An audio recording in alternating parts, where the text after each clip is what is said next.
see you there. Go ahead and get us started, please.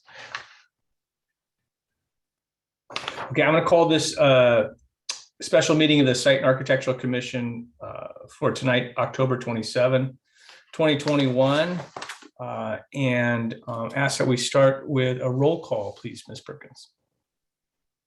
If you don't mind, I will read the house rules for the Zoom meetings. Of course, my apologies. Yes, please. Sorry. No worries. Thank you. Good evening, commissioners, staff, and meeting participants. Thank you for joining us this evening for the October 27th, 2021 Monte Sereno special meeting of the Site and Architectural Commission. Before the meeting is called to order, I'd like to point out a few things to assist commission members, staff, and members of the public to successfully participate in this meeting. Commissioners, please keep your microphones muted until you wish to speak. For this commission meeting, we are using Zoom to host the meeting. At the bottom of the Zoom client, there are two icons, chat and raise hand. Please only use chat to report technical issues, such as being unable to hear a commissioner speaking. Please use the raised hand if you would like to be recognized and enabled to speak to the commission by the chairperson. Comments in the chat feature will not be part of the public record. For the public to comment under oral communication or any agenda item, in addition to using the raise hand feature, emails can be submitted to the city planner, limited to 350 words, and they will be read into the record. This limit is set to adhere to the typical 3-minute allowance. Only attendees using the Zoom application can use the raised hand option to comment. Participation from a telephone will allow for listening only and does not allow for any feedback. And finally, because we are not all in the same room, all votes at this meeting will be taken by roll call.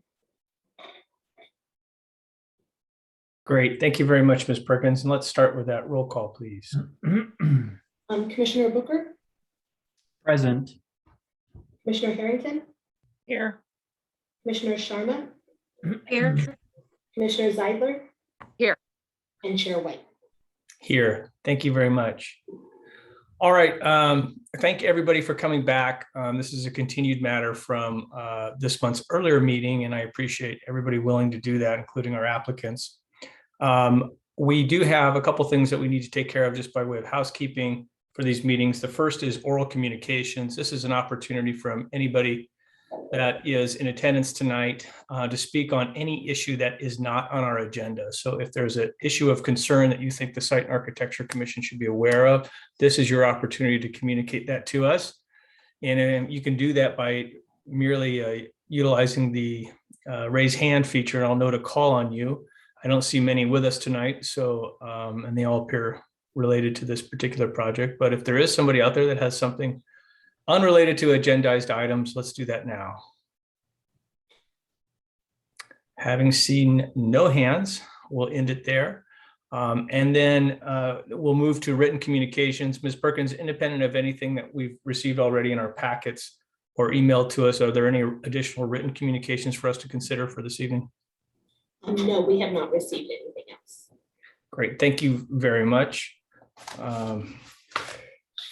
All right, consent calendar, which we ordinarily don't have, and only appropriate when we don't have anything to discuss. And I think we've got some things to discuss tonight. So let's call the public hearing for item number 1 on our agenda, please. I don't know, Ms. Perkins, if you want to reintroduce that subject at all, or we can just go forward since we had an introduction of it last month. I think some of us as commissioners have some disclosures about visiting the site and what we discussed and what we saw. But Ms. Perkins, did you want to start it off at all? I defer to you. I'm sure I could just give a very brief summary. As you mentioned, this application for a new house at 16363 Ridgecrest Avenue was originally heard at the October 6th meeting and was continued to tonight's meeting in order to allow an adjacent property owner some time to discuss with the applicant and for the commissioners to view the issues of views and sightlines that were of concern to the adjacent property owner. The response or the applicant has suggested that they would be willing to relocate 2 of the replacement trees that are proposed, so that they wouldn't further impinge on the view from the neighboring property owner. And that information is in the 5th attachment to the report. And in the 6th attachment to the report is the concerns from the neighboring property owner. And that concludes the staff report, and I'd be happy to answer any questions. Anybody have any questions for Ms. Perkins? Thank you very much. All right. Oh, and sorry. I Sorry, don't Elsa. know what the best time is. So looking at the plans for the Ridgecrest Avenue home, page A05, I was looking at that to understand which view would be the closest to what the neighbor sees, to just orient myself. So I don't know if now's the appropriate time or later, but I think it would be kind of helpful. So I think it may be best to confirm with the architect, but I don't believe any of these specific perspectives are exactly what would be seen from the neighbor's accessory dwelling unit. Even if not exact, I'm just trying to get a sense of which corner, like, you know, the image in the lower right, would the neighbor kind of be looking at the left side of that elevation? Or I know none of the pictures are taken out, or perspectives are out of her window, but just as nearly as possible, because I was looking at through the design guidelines and such, and they talk about projections from homes being designed to, you know, not obstruct views. So I think it matters whether it's a room obstructing the view or a balcony obstructing the view. That's what I'm getting at. So I believe the best view, and again, I think I would ask the architect to confirm this, but I think it might be in the 4th, the detail 4, and then it would be sort of in that view, the left corner. Okay, that's kind of what I was thinking. So I don't know if we're right, but we came to the same conclusion. So Yeah. Well, we can talk about that when we circle back. Any other questions for Ms. Perkins? I do have one question for Ms. Perkins. Ms. Perkins, there was a letter received by the applicant. All this paperwork, I apologize. I'll give you the date of it. And in there's a reference to the government code regarding the application of the criteria by which we are to evaluate this application, and references a government code that I don't believe is applicable because it relates to, I'll find it first, relates to a project that has a specific adverse impact upon the public health or safety. And that was the criteria that we established in relationship to evaluation of a subdivision earlier before this commission. That's not the criteria by which we're evaluating this particular project. Is that correct? So there is, because this project includes 2 units, one being the main house and one being the accessory dwelling unit, the project does fall under the requirements of the state's Housing Accountability Act and state law SB 330, which does have limitations, I guess, on what criteria can be used to deny a project. And it does set specific timelines to review a project within.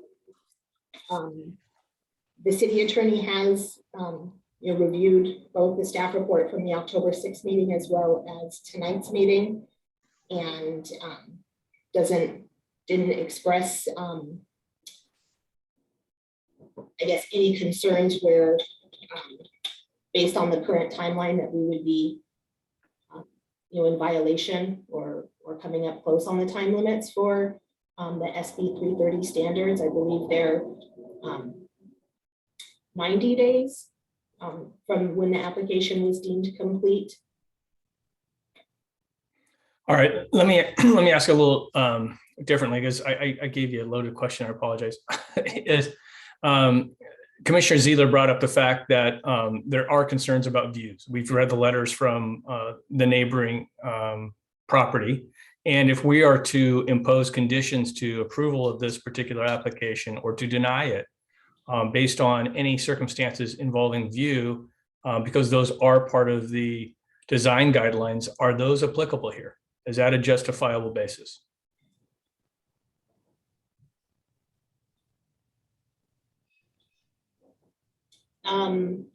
As a short answer, I don't believe it would be.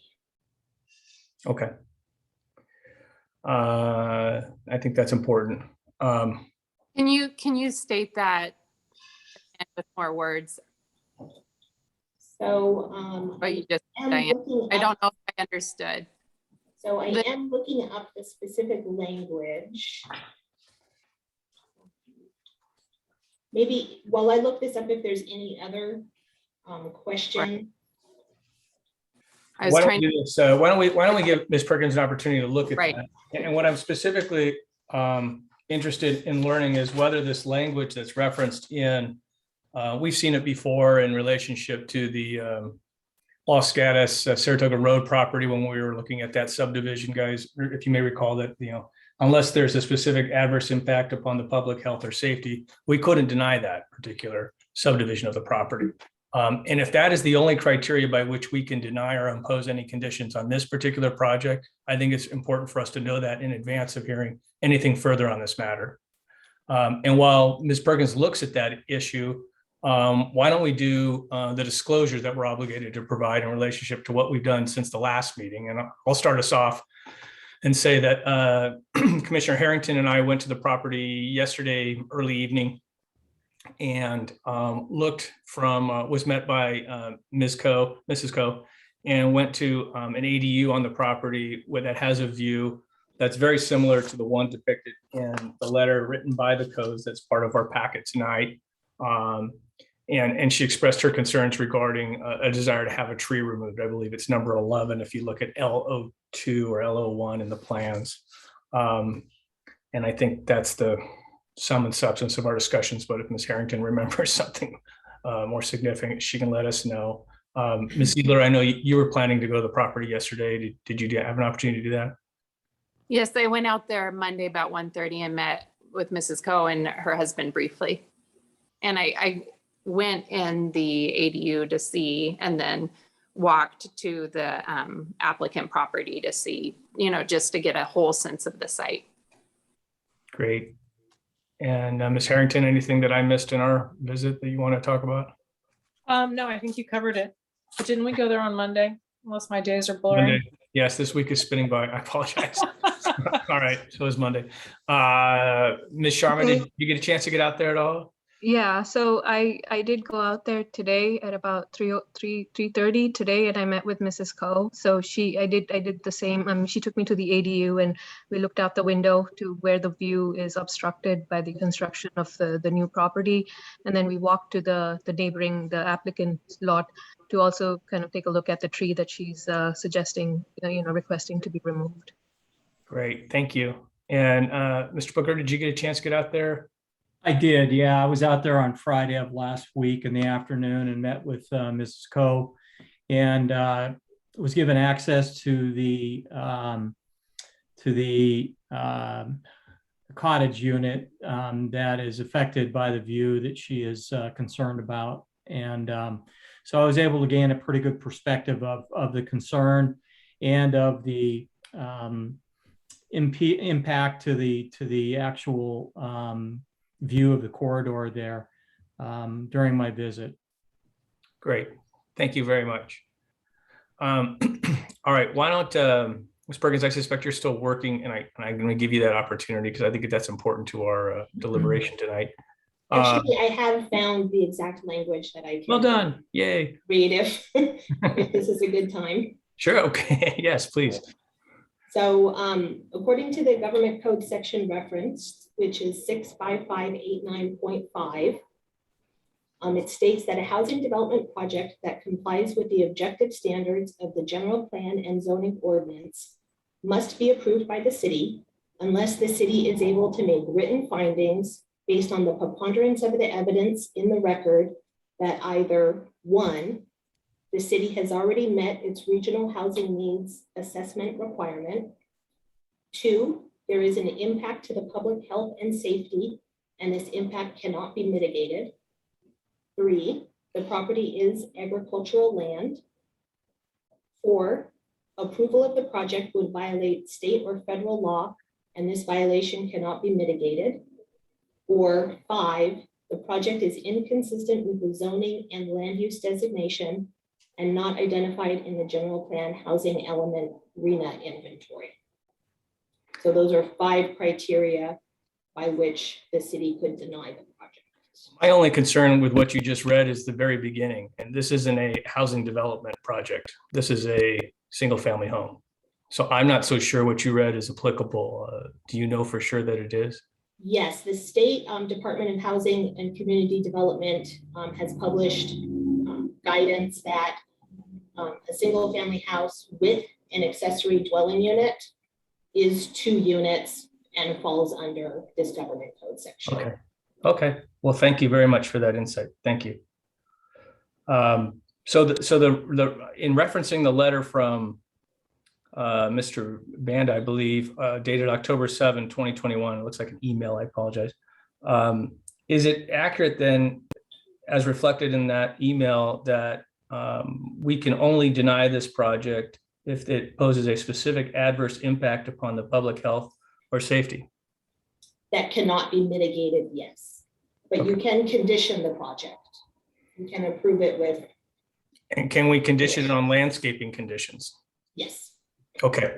Thank you very much, Ms. Burton. I'm sorry to do that to you. I should have given you a heads No up. problem. I never like that when clients do it to me. All right. Very good. Then what we'll do is we'll open up public comment on this particular application again, and we'll start with the applicant. Is there somebody on behalf of the applicant that wants to speak first, Mr. Shayer or Mr. Banda? All right, go ahead, Mr. Shayer.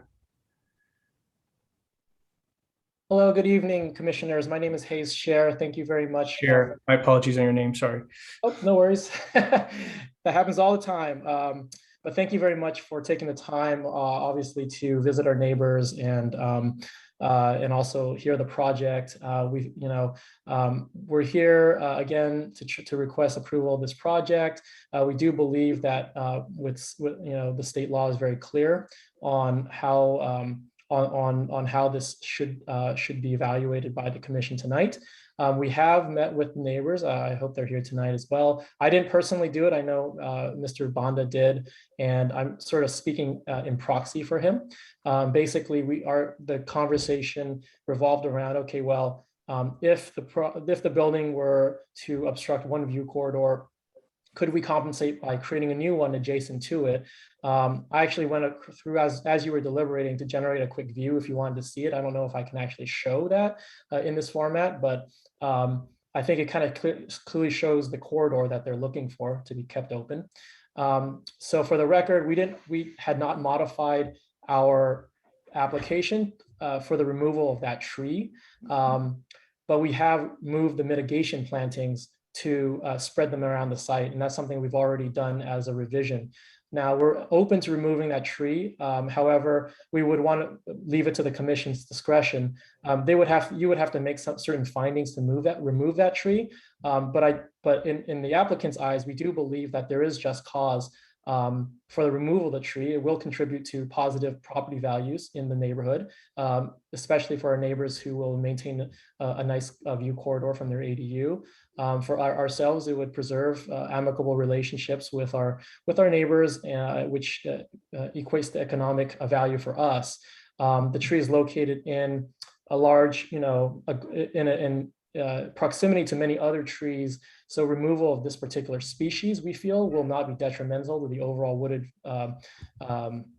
nature of the site. And so We're here to say that we're willing to work with you, work with the applicant on landscaping changes, and the commission, I'm sorry, on landscaping changes, and however you wish to proceed. Other than that, I'd be happy to turn it back over to you. Any questions you might have, I'd be happy to answer. Myself and Mr. Bond are also on the line tonight. So thank you very much. All right, so I have a question for you.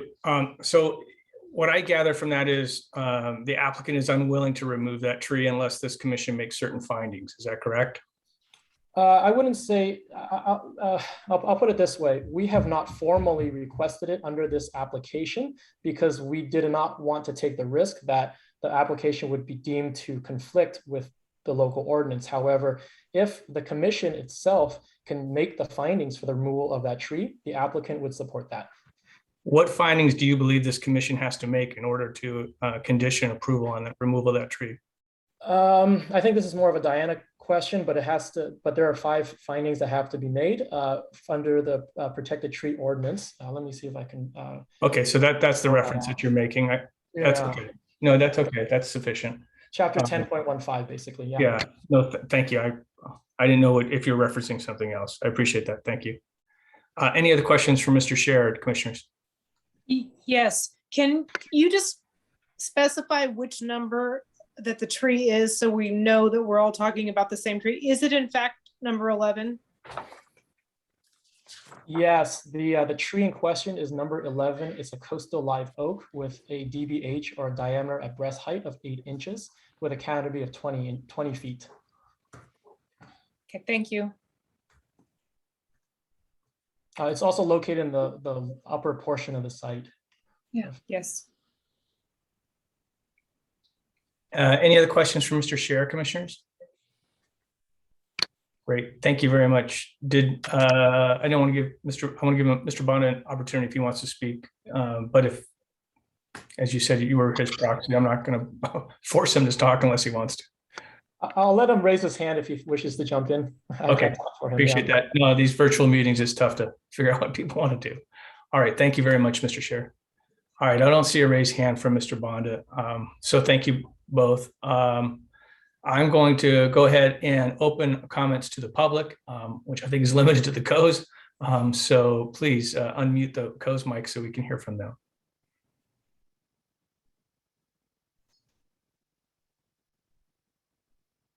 Hello, can you hear me? We can, Dr. Ko. Thank you. This is Dr. Ko, and my wife Marlene is sitting next to me. I don't know if we appear on video or not, but look, I first of all, I want to thank the commission for allowing this a very small 3-week delay and coming together for the special meeting and taking the time to come out and see the property. I'm sure you can see what our concerns are. It's ironic that we had to sink our properties down and make significant mitigation to our properties about a decade or so ago when we built them, given the fact that the law has changed and allows ADUs basically to have very little restriction statewide. But unfortunately, except for the impact on us now, that's not really relevant to this discussion, and also the fact that it may tie your hands a little bit in what can be done on our neighbor's property. We've met with them twice. We really think that the property will add value.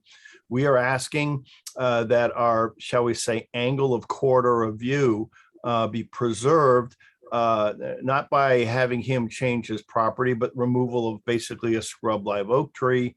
We still have part of the original angle there, but by removing that tree, it preserves essentially a very similar view from our ADU, which is an ADU that we plan on personally using in our retirement. And I think this is a relatively minor issue to remove that tree in the grand scheme of things. I think that an additional tree can be planted somewhere else on their property. I think this is a reasonable compromise, and I would hope that the commission would see that would be something that they would be open to supporting. Thank you, and Marlene will say a few words too. Yeah, so we're happy to work with our new neighbor. And anyway, so if we can work together and with any new tree plantings or landscaping that if he wants to hide his house but preserve our view, you know, we'd be very appreciative of that, because preserving the view for me and for my husband is the whole reason why we're here, is because of our plans for our future. So I just appreciate your consideration in coming out here and talking over this and hopefully helping us out. Great. Thank you both, Dr. Coe, Mrs. Coe. Anybody else from the public that wants to speak on this particular project? All right, seeing no new hands raised, I'm going to close the public comment aspect of our hearing and circle back to the commissioners and for discussion. And I'm very appreciative of all of you commissioners going out there. I know it was irregular for us to continue this matter and afford an opportunity for us to get on the Coe property, but I think it was helpful to me, and I'm sure it was helpful to all of you. So thank you for all doing that. What are your thoughts? Is everybody clear about the criteria under which we're evaluating this particular project? Yes? Okay. Yes. Okay. As you can tell from my questions early on, I wasn't, but I'm grateful for the advice that Ms. Bergens gave us tonight. So it's apparent to me that the Coes would be quite happy if we conditioned approval of this particular project on removal of tree number 11. And you can see from page 4 of the staff report, the criteria under Municipal Code section 10.15.070 that we need to make a finding of in relationship to this tree for that to happen. I think the design guidelines afford us an opportunity to consider those things as well. So I'm curious whether commissioners feel strongly one way or another about whether tree number 11 should be removed as a condition to approval. Are there other conditions that you want to oppose, like another replacement tree? I think if we're going to make them remove a tree that they don't want to remove, maybe not. But that's my preliminary thoughts, and I want to hear from you guys. I personally, Go ahead. oh, sorry. Go ahead, Commissioner Ziedler.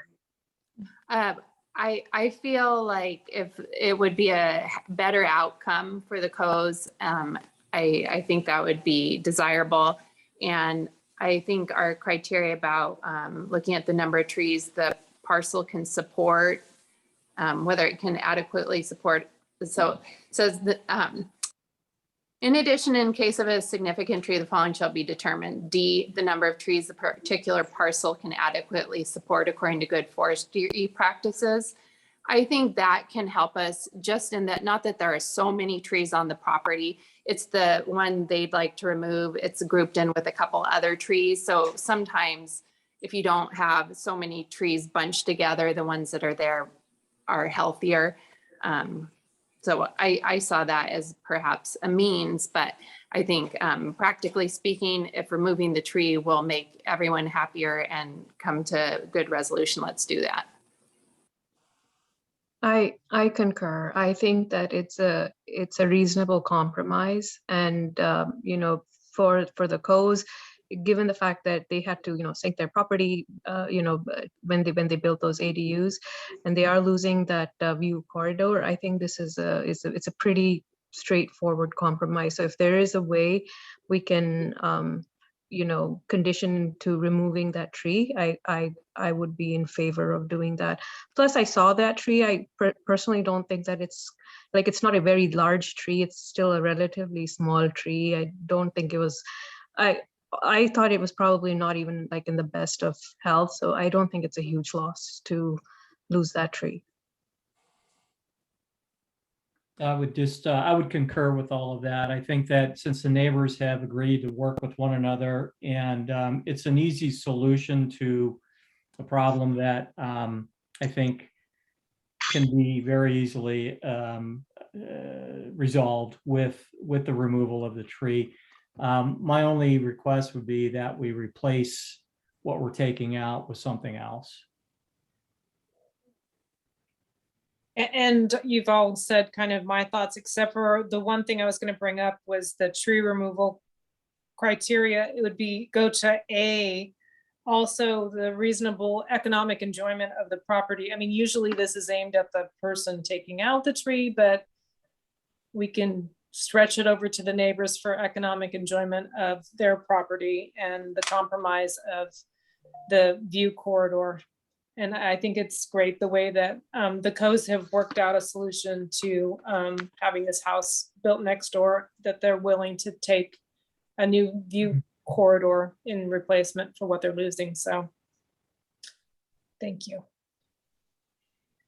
I would say if we do require a replacement tree, I don't think it should be a box tree, because sometimes those small trees actually adapt better to the conditions. I just don't think we need to impose box tree in this particular case. So I feel like we don't need to impose a tree at all, because they have a landscape plan. There's plenty of trees. The last thing I want to do is propose a tree and then have that be a tree that, 10 years from now, they're back asking the commission that they can cut it down because it's blocking their view, or it gets topped in an unattractive way. I would concur with Ms. Harrington, and if we were to condition on a replacement tree, I would agree with Commissioner Zeidler in relationship to something short of a box tree, because that's just too massive, and it may very well be planted and block the view that we're trying to preserve tonight. Ms. Sharma, I know Mr. Booker, you want a replacement tree. Ms. Sharma, do you feel strongly about replacement trees? No, not in this. Usually I do, but not in this instance. There are a lot of, other trees that would still be in place when this one is removed in that particular location. And like Commissioner Harrington said, there is a landscape plan in place to have additional trees. So to replace the ones that they'll be taking out in the footprint of the home. So I feel we don't need to ask for a replacement tree. But if we do, then I agree with Commissioner Zeidler that it doesn't need to be a box tree. Okay, then I think I'm going to make a motion, and based on what I think is a majority here, so we can move this on.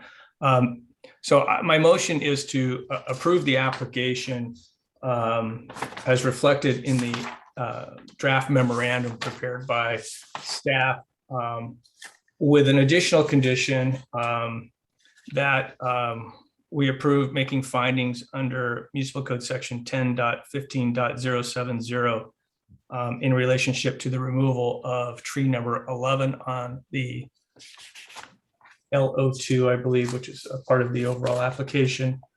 And that